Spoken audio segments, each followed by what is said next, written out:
Welcome, everyone. Good to see you. And while we're waiting on everyone to log in, please feel free to place in the chat where you're logging in from, what specialty you're in, what brings you here today. We will be recording this webinar to send over the replay to you, and make sure you're staying until the end. We have some exciting new updates and events coming up. If you are here, wanted to reassure, you have successfully signed up for the Balance webinar, Body Image, the Ozempic Discussion. We are absolutely thrilled you could join us. We really appreciate you taking the time today. I wanted to share a little bit about Balance here. Balance is a premier eating disorder treatment center offering boutique outpatient treatment options using evidence-based practices. We'll talk more about program offerings and how to get in touch with us for referrals after the slides and discussion piece towards the end of the hour. Now, welcoming in our host for the afternoon, here we have Balance founder and CEO Melainie Rogers, who uses she, her pronouns. Mel is a certified eating disorder registered dietitian and supervisor, as well as the founder and past president of the International Association of Eating Disorder Professionals for the New York City chapter. At Balance and as a professor in the Department of Nutrition and Food Studies at NYU, Mel uses her experience to provide guidance to students, clients, and clinicians new to the field of eating disorders. Dr. Alexis Conason is a clinical psychologist and certified eating disorder specialist consultant in private practice in New York City. She is the founder of Conason Psychological Services, a weight-inclusive therapy practice that specializes in the treatment of eating disorders, disordered eating, body image concerns, and relationship issues. She's the creator of the Anti-Diet Plan, an online mindful eating program, and author of The Diet-Free Revolution. A fierce advocate for body liberation, Dr. Conason helps people challenge harmful cultural norms around weight, health, and worth. Now I'll pass it on over to Mel, who will lead us through the bulk of the background information here, and Alexis will be leading us during the Q&A with some clinical observations. And welcome everyone to what we also think is a really important conversation. And excuse me, I wanted to also pass on my enormous gratitude to Dr. Alexis Conason, who's joining me today and really is going to be weighing in with some really terrific clinical expertise on this topic. So what I wanted to do, team, I don't know about you, but excuse me, sorry. Excuse me. When Ozempic first became, we were hearing all about it, et cetera, during COVID, actually. For me, my first question was, why now? What is this all about? What is going on and what's so different about this medication? Because we've heard it all before, especially for some of us who've been in the field for a while. And so therefore, I thought it was really important today to just go over briefly some of the key pieces that I think we as professionals really need to know so that we can speak with a lot more kind of understanding, knowledge, speak more knowledgeably about this actual medication. So let's go to our next slide, if I may. So just a quick overview, and I promise you I'm not going to get too boring and deep in the details with the chemistry, but just as an overview. So first and foremost, what actually are they? And then again, my question was, why now? Like, what is this all about, and how is this medication different? What about the other players in the field? And then also that then brings us to our big topic today to kind of segue into, is this really about health? Is it body image? Is it body image distress? And also talking about the conflation that we know happens between health and a healthy body image and weight loss. So let's jump right into our next slide here. So just again, I think it's really important to know that glucagon-like peptide, or GLP is what it stands for, is naturally occurring in the body. It's secreted in the small intestine. It lowers blood glucose levels, hence it's been utilized to use for our diabetics. That's how it came about. The key thing to know here is it has a really short half-life. That means that it gets deactivated or degraded in the body very quickly, within a couple of minutes. So it's naturally occurring. It's what helps all of us right now, our bodies, to control our blood glucose, and it's secreted and then it's degraded within a couple of minutes. Okay, so that's the origin molecule. And as you can see here, that's exactly what it does. Small intestine, action on the pancreas, reduces blood glucose. Beautiful. Let's go to our next slide then. So what are these GLP-1 RAs? They're actually the GLP-1, but as we said, the problem with using that as a medication is if it degrades within 1 to 2 minutes, you can't actually harvest that to use that as a medication. So it was chemically tweaked in a couple of segments. Don't worry about the chemical formula there. The most important thing is we were able to solve the problem, we meaning science, and we were able to tweak it so that we now only need to take an injection once a week. So I want you to just know that that was a game changer. And if you think about our diabetic clients out there, and a couple of my clients I know for sure who were put on Ozempic for their diabetes, they actually really struggled with, 2 or 3 times a day checking blood glucose and then having to inject, etc. So going to once a week was a game changer for their own compliance. And when you think about it, if we then take this medication and use it for weight loss, and you only need to inject yourself once a week, that has huge marketable value as well. Is the second thing that I think is hugely important. So number one is it's got a 1 week half-life. So 1 injection a week. The second thing, I'm getting little thumbs up things here. The second thing that's really makes this medication different is that it doesn't just act on our gut like all the other weight loss meds have. What makes this really different is that this medication, semaglutide, is actually able to get through the blood-brain barrier and have an impact on the brain.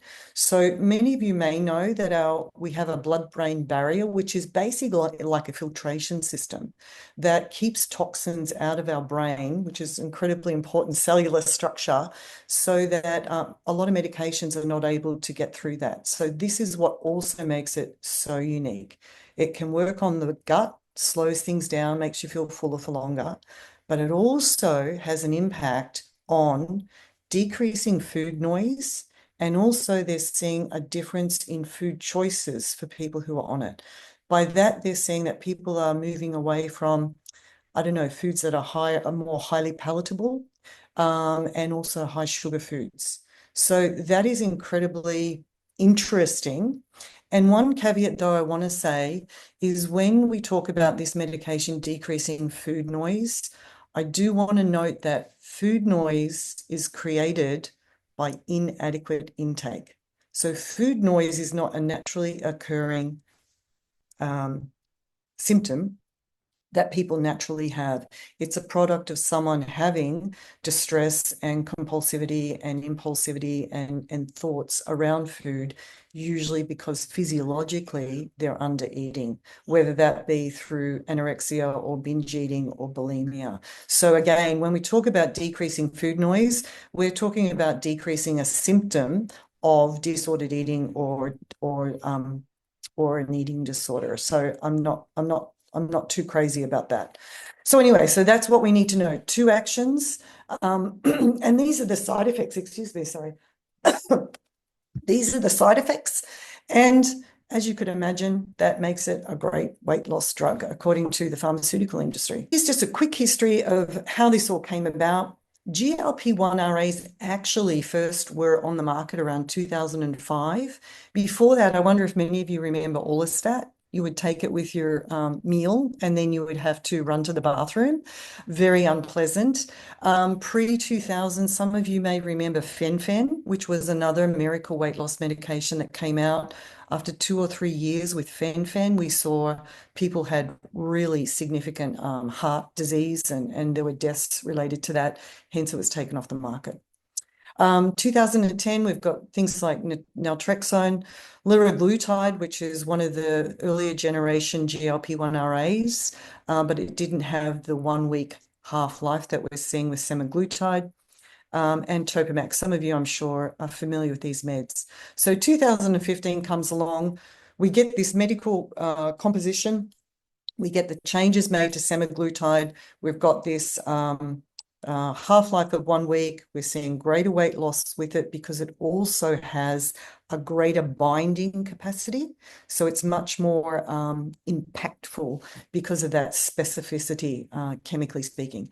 And now, 2025 and beyond, we're using GLP-1 RAs, and we're now adding other GI meds, naturally occurring chemicals to that, where we're having a double impact of 2 meds or 3 meds for more and more weight loss. And if we look to the next slide, this is, I know, an overwhelming chart, but honestly, team, I had to put this together to keep my head straight. I don't know about you, but it was like Wegovy, Mounjaro, Zepbound, what's what, and what's used for what. So I put this for my own tracking, and I just want to highlight in the yellow, if I can draw your eye there. So there's Ozempic, came out in 2017 via Novo Nordisk, the pharmaceutical company, specifically for weight loss. Then they saw those side effects that we spoke about, those 2 side effects on the GI and the brain, and they thought, wow, let's investigate this for weight loss. They took the same chemical, they upped the dose 3 times and packaged it as Wegovy. And they saw a 15% weight loss on average with people taking it purely for weight loss. Then Eli Lilly comes along and says, not without us, we're going to jump in on this market. They come out with Mounjaro to treat diabetes. And they're using a double. They're using the semaglutide, GLP-1 RA, and they're adding one more molecule to it, one more GI hormone. So it has even more impactful action. They also see the same side effects. They then look at that, triple the dose, and they repackage it as Zepbound. The way I remember, team, if this is helpful, from school days about which ones are for weight loss, I think of the last 3 letters in the alphabet, Wegovy and Zepbound, the W and the Z, and that's how I remember which ones are for weight loss, the W, the W. I don't know if that helps you, but it's kind of confusing. So anyway, what I want to draw your eye to here is with Zepbound, with that double up on the chemical compounds, we've got greater weight loss, 22.5. And then the very last slide there, the very last line there, you can see that they're working on 3 chemicals, combos, and they're seeing 25% weight loss with those chemical trials. So let's ask the question. As we saw, Wegovy, about a 15% weight loss, Zepbound, a little bit more at 22.5. These next generations are suggesting 25% weight loss. So this is where, I really start to ask the question, what are we really seeking here? Because as you know, we tend to conflate health and weight with, weight as a health proxy for healthy. So the slimmer I am, the healthier I am.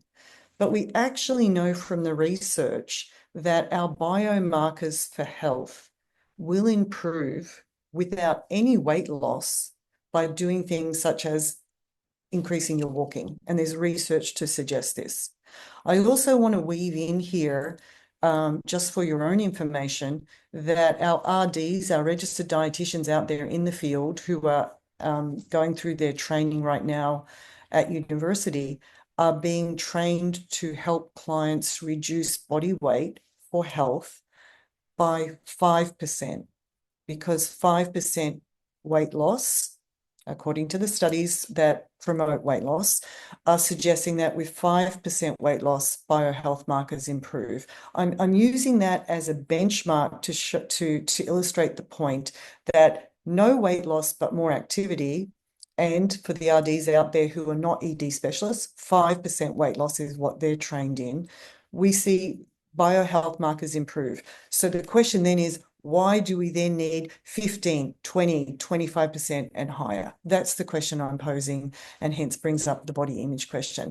So this is just a graphic to compare those two weight loss meds, Wegovy and Zepbound.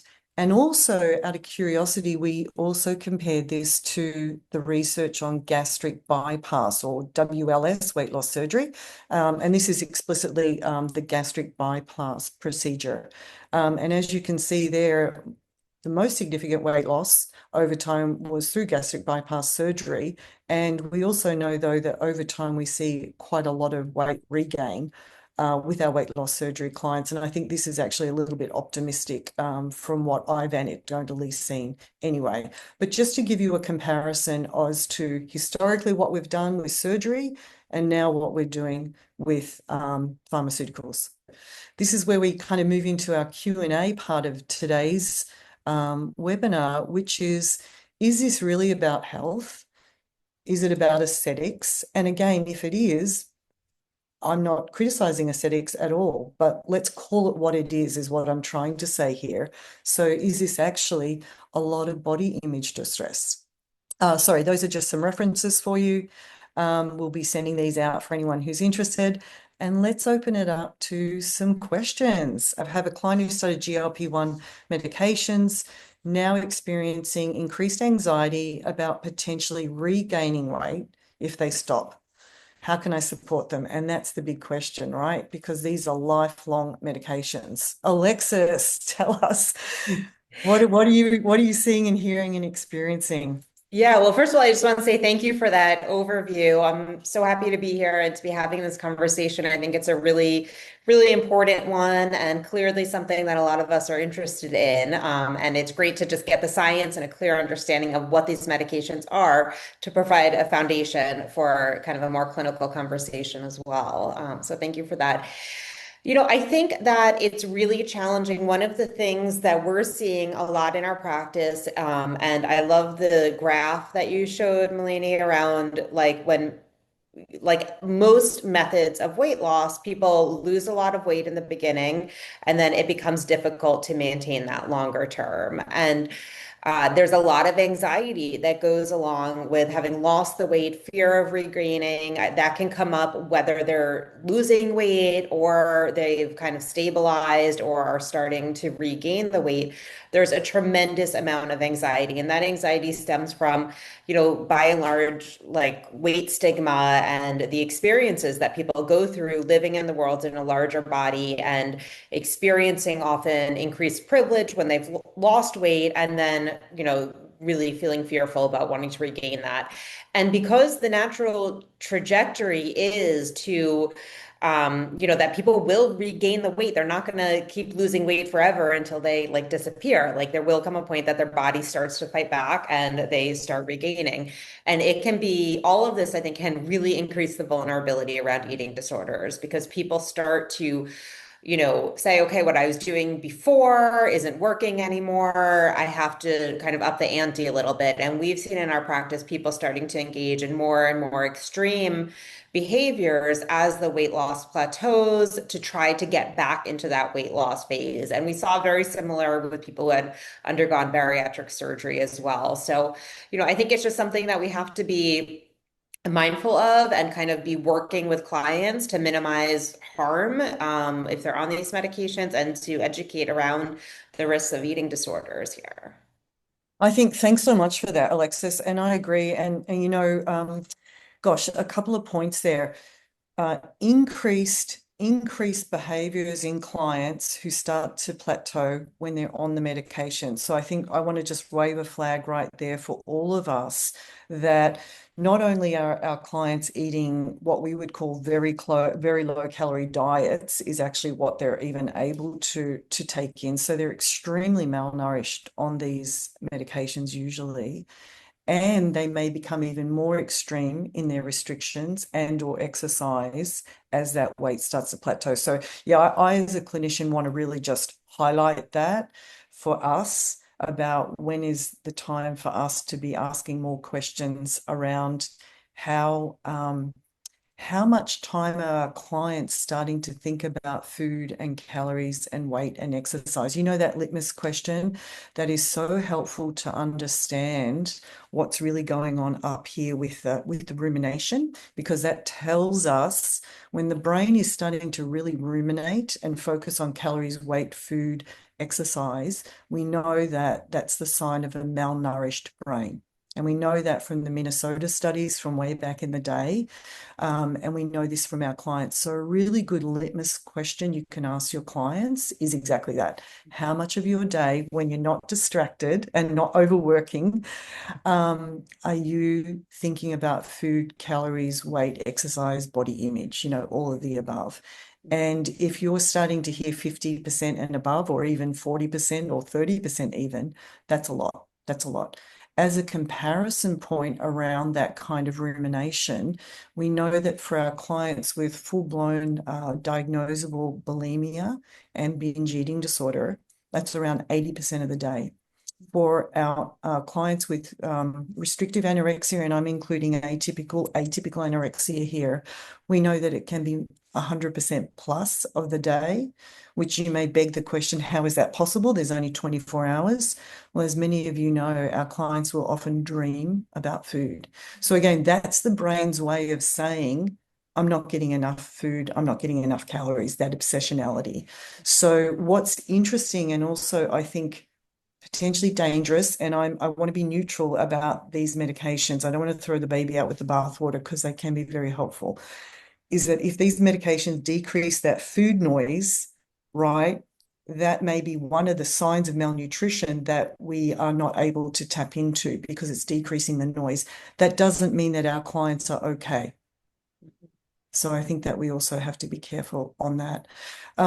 Sorry, Melanie, I just Yeah, wanted go ahead, Alexis. Yeah, and please, Sorry, I just want to add in because now that I see the question in the chat, I didn't answer yeah. the last part of it. In terms of like how to support clients who are feeling a lot of anxiety about weight regain, I think it's that really messy work that as therapists and probably as dietitians too, we all do of like unpacking, the body image distress, unpacking fat phobia. Like there's just so I always say like that's the hard part. Getting people to shift behaviors is oftentimes a lot easier than really going through the murk of all of the things that we internalize from our culture around body image. But I do think that's the work here, right? It's that messy work of unpacking body image distress. Yeah, absolutely. And do you have like a couple of key questions, Alexis, as far as how you even start that conversation with your clients? I think that would be really helpful for people. Yeah, so I mean, when people come in and they want to lose weight, I usually start off by just asking more around why. And for a lot of people, that's like a really mind-blowing question because it's been assumed in our culture that like, oh, well, of course I have to lose weight. Everyone my whole life has told me that I have to lose weight. So starting to even just like ask why, can start people thinking in a different direction. And then I try to help people meet those goals where they're at. Like, what are they looking for in weight loss to feel better in their body, feel less pain, to improve health concerns? How can we start addressing those things now in their current body, as well as building resiliency, unfortunately, to like deal with a culture that is very weight centric. So yeah, I mean, I think it's just kind of that process of assessing, and it's kind of a slow unpacking. Absolutely. I so appreciate that. And I don't know if anyone wants to pop in the chat if you've had those conversations with your clients and whatnot. But very, very powerful conversations to start to have. And I'm just reading from the chat here, and I totally agree with you, Stephanie. There's no such thing as a need. There's no such thing as a need for weight loss. Everyone's body is different. I so agree. There are people in larger bodies or higher weight bodies who are healthy. We absolutely see this. And BMI, as we know, is an absolutely inaccurate tool. And for those who maybe are not aware, the BMI tool was developed for research. And it was developed for only for groups, and it was actually mostly for white men because women weren't included in research when it was developed. It was never meant to be used for individuals. ever. And as we know, it doesn't take into consideration body composition. So it only gives us a number of weight via against height. So it can be massively inaccurate. So it's really a kind of a guesstimate proxy for health is how it's used. And I have to say, not only is it terrible that we use it for individuals, adults, but I was horrified when they started using it for children. So talk about a tool that was never meant to be used for individuals, let alone children in the first place. Anyway, it is what we're using.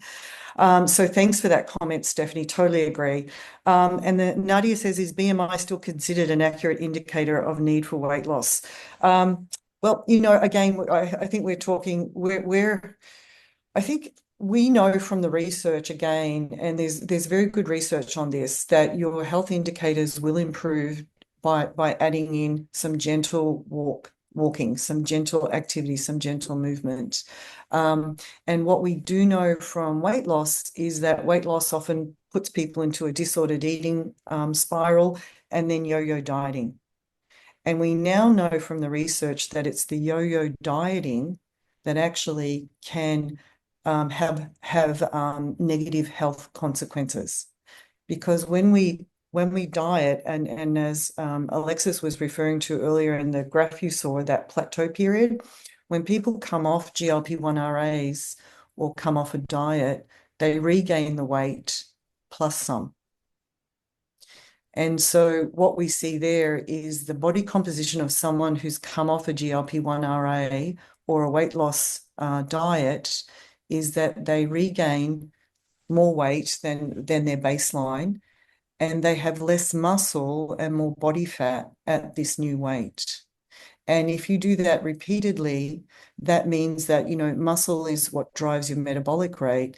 And as the body gains extra adipose tissue or fat, which is fine, but we know that if that wasn't the baseline for your body and you're gaining extra fat above and beyond what your body was designed to have, for some people that could cause or lead to some health consequences. So that's what the research is telling us. So hence, we recommend not dieting and adding activity.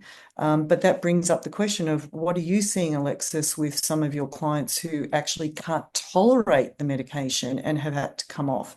Because I'm sure many of you might be seeing these clients coming into your practice.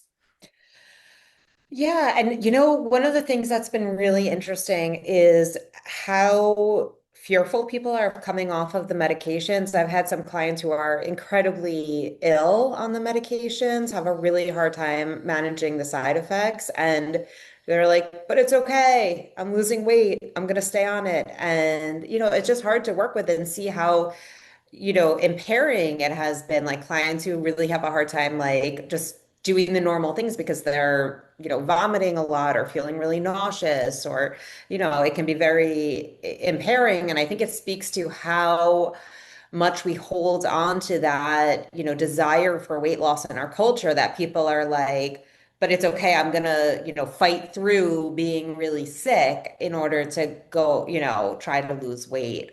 Um, but the research shows that most of the doctors who are prescribing this medication for weight loss, who are the kind of obesity specialists, will very transparently say these medications are designed to be lifetime medication. So once you go on the medication, people, will lose weight. And I think we're at a really interesting point in our culture right now, because we're seeing it's like the GLP-1s became so big. There's like this big boom of it. Feels like everyone's on them. And very publicly on social media and the mainstream media, we're kind of in that like honeymoon phase where most people have been on them for less than 2 years. So we're still seeing kind of that, weight, people are losing the weight. Everyone seems like they're kind of living their best life. Of course, they only present, the highlights, but what we see long term in the some of the research, even the research that's done by companies like Novo Nordisk and the drug companies that are manufacturing these, is that if you go off of this medication, you will regain the weight pretty rapidly. And even if you stay on the medications, your weight will plateau and start to kind of creep back up when conveniently the drug companies stop following everyone and the study ends. So we don't really know what happens, longer term. But I think that again, those are really, in my mind, very vulnerable periods for people to escalate eating disorder behaviors because there's a desperation that can emerge around, wanting to hold on to that weight loss, not wanting to regain the weight, but the things that they were doing that were maybe more moderate before aren't working anymore. So the behaviors can become more and more extreme. Yeah, exactly, Alexis.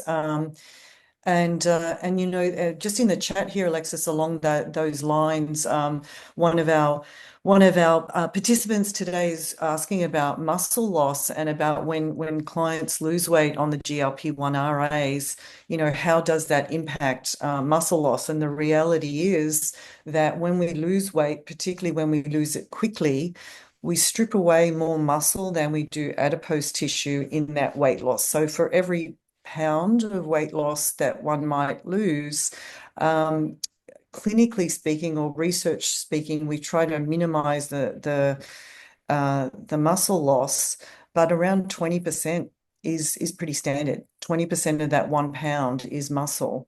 And if you accelerate that and lose more quickly, then you're losing 25 or 30% or 35% of that 1 pound is muscle. The reason for that, if you want to know biochemically, is because when the body is in an energy deficit, i.e., you're not eating enough to maintain your weight, and therefore the body is basically living off its own fat stores. To take fat and break it down into glucose is a very slow process. And it's much faster and easier for the body to take protein out of your muscle and break that down to energy. It's a faster process. So it gives glucose to the body. So that's why we actually lose quite a lot of muscle when we're in that negative calorie experience. So therefore, as you can imagine, if you're stripping away muscle as you lose weight, if you regain weight when you come off a medication or come off a diet, then the body is rapidly rebuilding your fat stores and rebuilding some of that muscle. But net, the composition you end up with is less muscle, more body fat. And we saw this with clients who've ever been on, Optifast, remember those liquid diets? Horrendous. We saw it with that. We've seen it also, very important research came out of The Biggest Loser. Do you remember that horrible show on TV? Yeah. And they actually followed some of those contestants over 6 years, 6 years later. And we were able to see that the metabolic rates of clients 6 years later from that program never recovered. They were still slower. So that was new information for us to understand that the body composition and in the metabolic rate, when you go through very significant weight loss, perhaps never fully recovers, or it takes a hell of a lot longer than we think. So again, I'm wanting to give you, I hope this is helpful, information about biochemically and physiologically some very, very long-term detrimental impact effects to the body that will then be showing up as great distress, we imagine, in the society that we're in for our clients. Over to you, Alexis, if you want to comment on that. Yeah, I was just going to add in, more recently, I love the Biggest Loser study. I think that shows really fascinating about how our body responds to weight loss.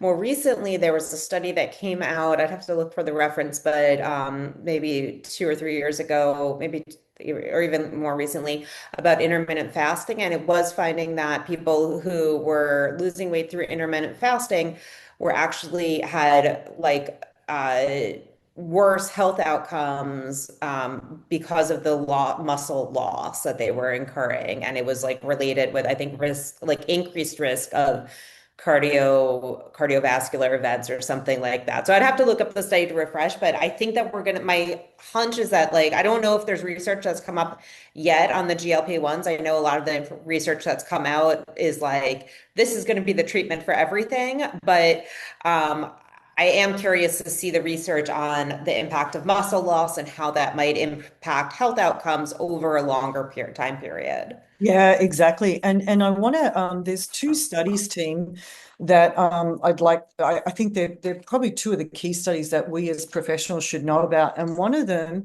is this was from February 2020, and it was weight regain and cardiometabolic effects after withdrawal of semaglutide, and it's called the Step 1 trial.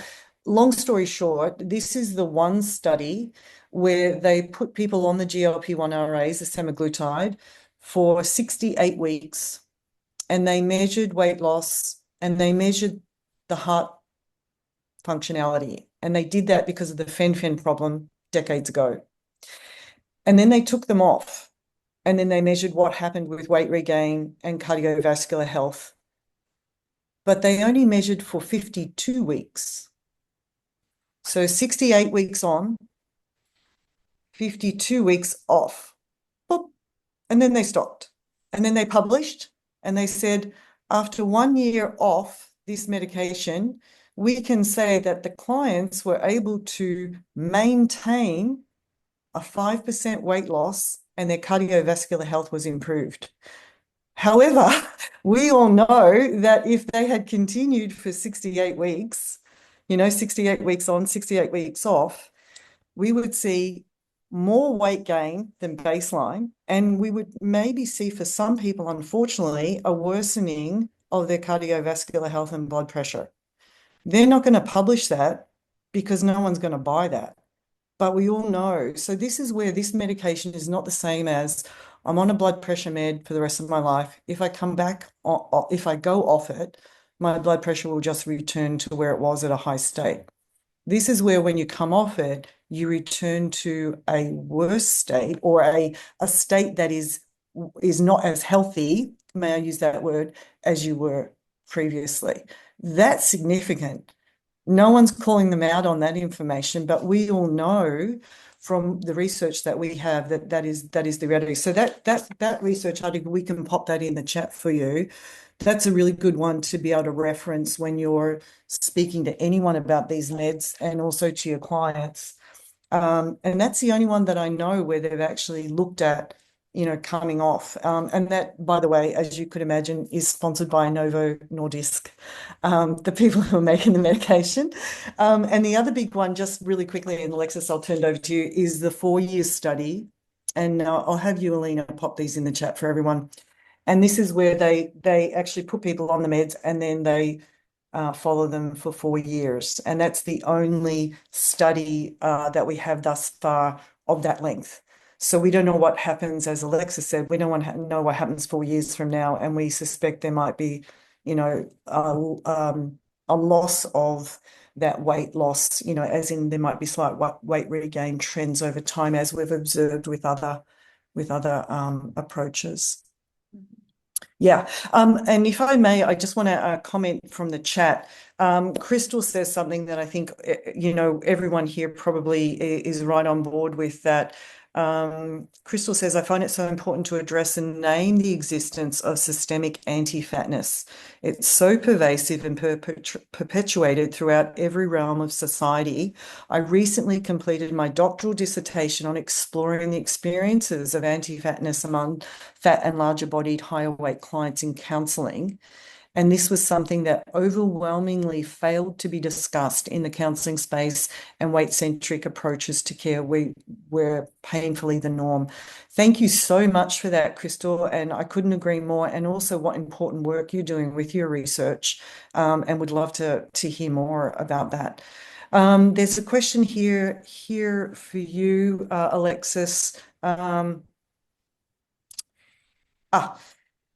Kayla says, we get people who are referred for ED treatment and they're mandated to do it by their PCP before they can then get the GLP-1 RAs. How can we navigate these conversations with their PCPs? Wow. Yeah, that's an interesting conversation. I haven't I haven't heard that before. It's something we used to work with a lot. So I still do work a lot with people who have undergone bariatric weight loss surgery, and that used to be something we'd get a lot. And surgery centers, I guess now primary care doctors are kind of dangling, the promise of weight loss of this intervention. If they get treatment for the eating disorder to kind of make it safer, which honestly, like I've heard so many stories of people, primary care doctors and other medical professionals just prescribing the GLP-1s to people with full-on eating disorders. I'm in a way like impressed that a doctor would even make the referral for therapy. That's kind of how low the bar is for me right now. But how do you work with that? I mean, I guess not that differently than any other clients that come in for treatment of eating disorders who also are like, considering going on a GLP-1 medication. And it's tricky. Like for me as a therapist, it's really about finding that balance between psychoeducation, helping clients make informed choices, honoring their need and right to body autonomy. So not letting my own, personal feelings about things impact, although of course most clients kind of have a sense of where we stand on things. And, kind of integrating that with a harm reduction perspective, which is kind of what does the client want to do and how can we help them do that in the safest way possible, where we are working from a weight inclusive perspective, not colluding with the eating disorder symptoms, but still finding that place of body autonomy and not kind of overruling, putting our own values and views onto the client. And it's a dance. Like it's not always so easy to do. I have a case consultation group, and this is a ton of what we talk about because it's hard. It's hard to know.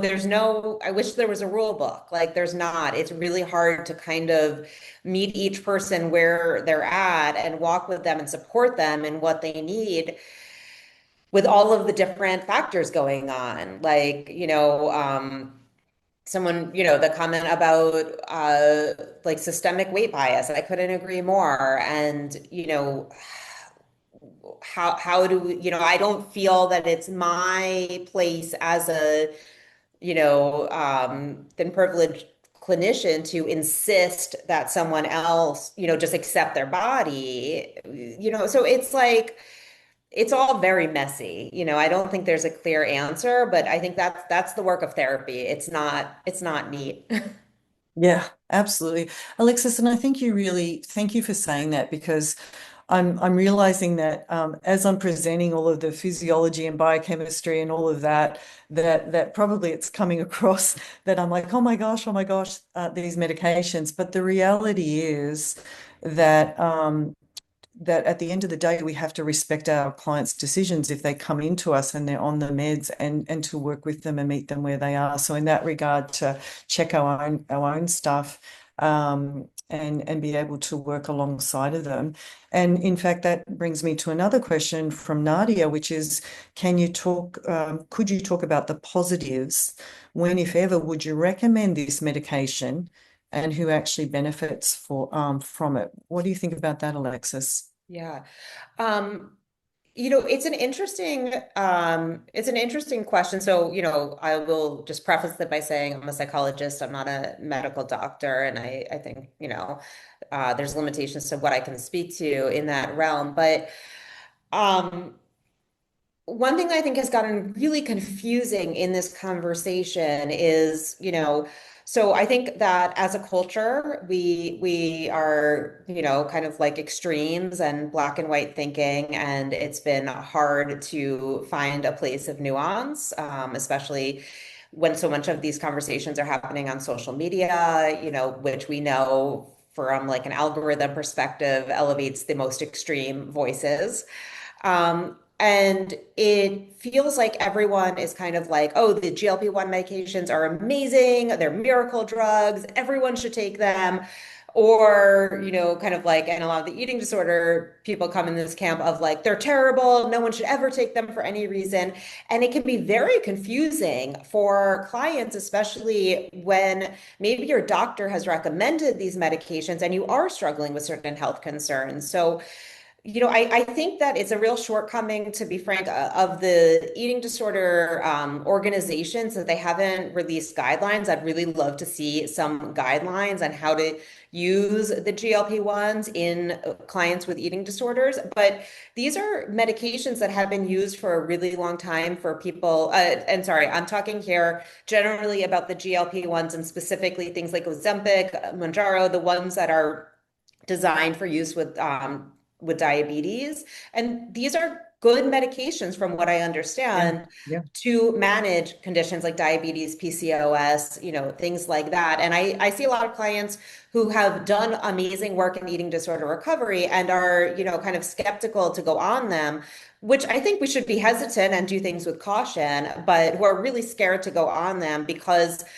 not only of like the concern of what they would do in terms of like appetite or things like that, but really of how it would be perceived, like, am I not in recovery yet? Doesn't mean I'm not in recovery anymore. Am I engaging in, a disordered eating behavior if I go on these medications? And it's all just very confusing. But I certainly don't want to paint a black and white picture and say these medications, should be off the market and are terrible, for everyone. Like, I think that they are really useful for a lot of people. And I know a lot of people who's, have had great improvements in a lot of medical conditions Yeah. from the medications. Absolutely, Alexis. And just anecdotally, one of my clients, our clients here at Balance, who had come in for binge eating disorder treatment a few years ago and actually really got to a place of neutrality with their eating disorder. In fact, I would say well on their way to recovery, not binging anymore, eating intuitively, eating consistently,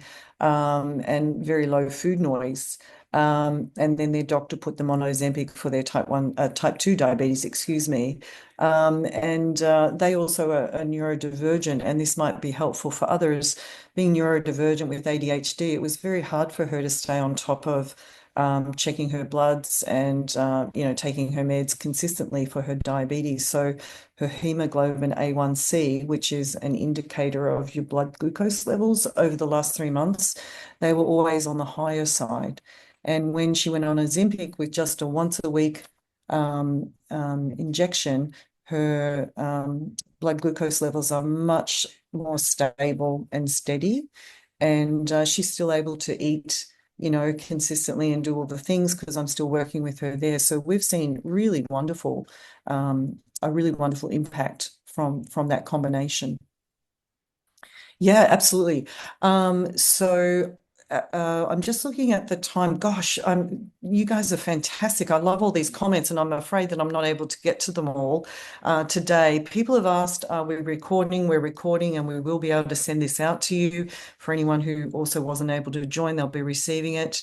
And also, Amber Young has highlighted in the chat for everyone that Reagan Chastain, who we love, has a wonderful breakdown of this study on her Substack, and that's listed there.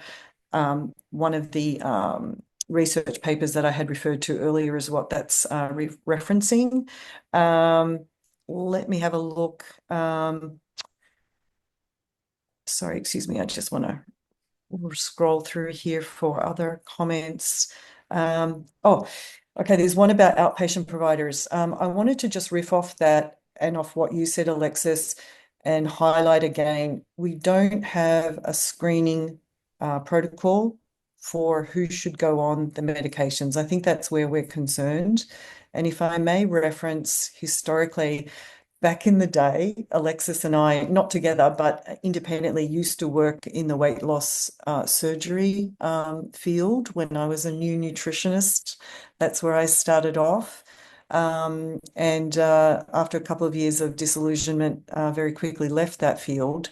However, at least with weight loss surgery, people are screened for eating behaviors, et cetera, et cetera. And I think what we're concerned about is that with GLP-1 RAs, particularly for weight loss, there isn't any screening going on, and we need our associations, as you said, Alexis, to kind of jump in there, or for us as concerned professionals. The question here just, and this might be, in fact, maybe our last question really quickly, any suggestions on collaborating or educating outpatient providers who are prescribing these meds to clients, especially those with a history of or active ED? Working with non-ED informed providers is one of the biggest challenges I experience. Oh yeah, absolutely, Amber. I totally hear there. Alexis, tell us what's your magical script, or what do you say? How do you approach that? Yeah, it's really challenging. And I've found, you know, it depends on the provider, of course. I find some non-eating disorder providers, when I connect with them and share that I'm working with this, client for eating disorder recovery, and here's some of my concerns about, them being on a GLP-1 medication. I think some medical providers have a lot of recognition that eating disorders is like not something that they're trained in, and tend to kind of want to be a little hands off, like, oh, okay, I didn't realize this person has an eating disorder. And, maybe like they'll kind of take the lead from us a little bit. And I find that a lot of primary care doctors don't seem to care, especially if the person has binge eating disorder. We get a lot of, well, the medication is helpful. They need to lose weight anyway. And what I've seen clinically is that, people are really starting to engage in disordered eating behaviors, becoming very restrictive on the GLP-1 medications, but they were in a larger body. So the doctors are kind of, clap, clap every time they come in, you're doing a great job, and it gets reinforced. And then it becomes like, kind of like we're, as the therapist or the eating disorder informed dietitians, kind of telling the client one message, their doctor saying something else. I don't have an answer. Like, it's very difficult. I think that for physicians who are open to learning and kind of acknowledging that maybe like they don't have the training in eating disorders, those are people that I think are a lot easier to work with and seem to be more open to resources and information. Personally, I'm super passionate around training physicians. I think that as eating disorder professionals, like I would love to see more of that. I've done talks for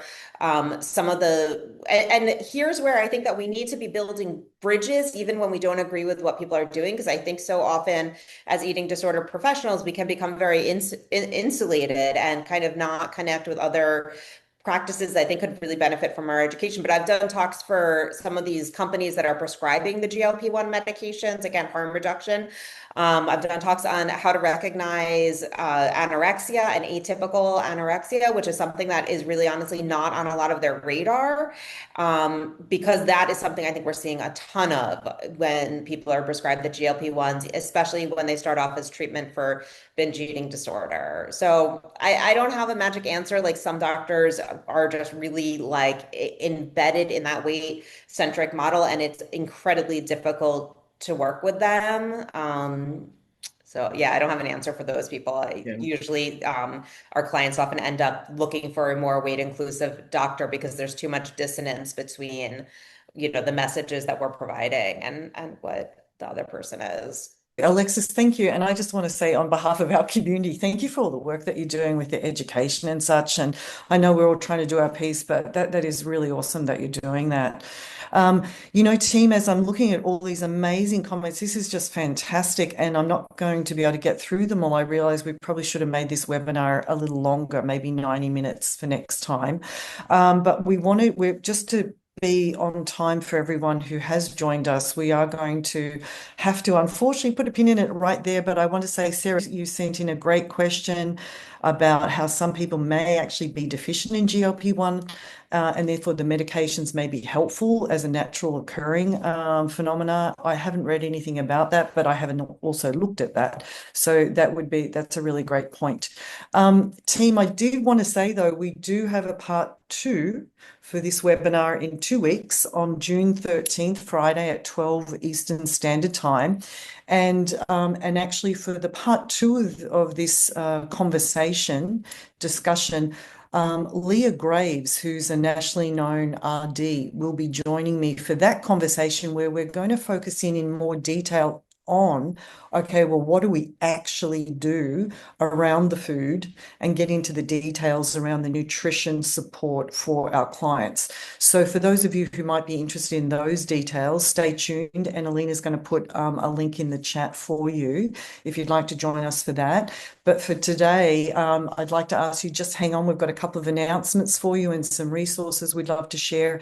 And I'd also like to say thank you so much to Alexis. You are such our conversations to prepare for this webinar, just unbelievable. So much information and just such a great, wonderful professional. Thank you so much, Alexis. And for everyone who joined us, we're overwhelmed by the number of people who joined the webinar today and also the activity in the chat. So thanks all for joining us. And hopefully I'll see some of you or many of you in 2 weeks. And with that, I'll pass it back over to Elena, who can then just update you on some announcements and such. But thank you all so much. We are especially excited to announce Balance programs are in network with United Healthcare and Cigna. We also work with most other insurances. I'll go down the line here with our 2 week summer intensive, which we're in enrollment for now, actually. Perfect for students who finally get the time off from school. Extremely popular with the parent and loved one inquiries that we get a lot. Our Balance Day program, also known as the PHP or Partial Hospitalization Program. We have our evening program or IOP, our intensive outpatient. We are extending our programming to 7 days a week, now offering Saturday and Sunday programming available as standalone options or as add-ons. We also offer meal support and nutritional counseling for more personalized one-on-one support, all of which are available to support your clients. Now, for clients stepping down from higher levels of care, we'd like to refer Conason Psychological Services, a specialized therapy practice focusing on eating disorders, body image, and related concerns. They offer both individual and group therapy options specifically designed to support continued recovery in outpatient settings. Their approach complements the foundation clients have built here at Balance by providing ongoing specialized care in an empathetic, warm, evidence-based therapeutic environment. Mel mentioned, please do join us for the second installment to get your questions answered if they weren't answered already here. Our critical discussion on Ozempic and nutrition, featuring Mel and Leah Graves, another leading expert in eating disorder treatment and recovery. This conversation will explore the intersection of weight loss medication and eating disordered eating with a particular focus on nutrition. Now we'll have information on scheduling consultations in the chat, upcoming events, sign-up forms, as we move forward with the resources that we built out for you and your clients in the last few minutes. For potential clients, we run a free and low-fee support group once a month with Mel. Tomorrow, Saturday, May 31st, Mel will be running both groups. The first at 11 a.m. is our free virtual support group with Mel. Clients and loved ones can sign up at the link included in the chat. The second group tomorrow at 12:30 this time is an in-person low-fee support group with Mel, student limited space, more personalized attention. This one is for a nominal fee of just $25. This one is an opportunity for your clients to come into the Balance space, tour, get a sense of our team, and see what it would be like to receive in-person support. They can RSVP at the link below that we'll put in the chat there for you to share with your clients. Then for professionals, specifically for providers like you, we have a free monthly community supervision group on the first Wednesday of the month at 12 p.m. for clinical case discussion and support. Just like you posted, there are around 20 questions in the chat, 10 sent personally through our DMs. So definitely want to help with discussions and support and be there for you. So if you're interested, we'll fill out different forms here. Just copy and paste that in the chat there. Moving forward to paving the way for your clients towards a life of freedom, self-compassion, and authentic nourishment. I'll leave it to Dr. Alexis Conason to speak on their book, but I wanted to thank them for their authorship, for being here, let you have the space to say your piece before we head off. Thank you so much. Yeah, so I talk a lot about the science of weight and um, a lot of the research, like Mel said, like we got our start kind of working in research, and I still think that is a really important foundation for having a lot of these conversations. So if you're interested in understanding more about the studies and the research on weight regain, health, I unpack a lot of that in the first two chapters of my book, and then get into what we can do to really try to start eating in a way that's more attuned with our body using principles of mindful eating. So I hope everyone will check that out. And if people are interested in more conversations as well about how to work clinically with GLP-1s, I do have a case consultation group. We have one space available if anyone's interested. It meets twice a month, and we talk a lot about how to do that dance of balancing, body autonomy with harm reduction for people in eating disorder recovery who are looking for GLP-1s, along with a whole bunch of other topics. Thank you all so much. If you enjoyed the webinar and you'd like to click on the URL, what do we call this? QR The code. code with the scan, and give us a review. That's always really lovely. And but most importantly, we just appreciated seeing you all today and joining in this conversation with us. So thank you all, and I hope to see you in a couple of weeks.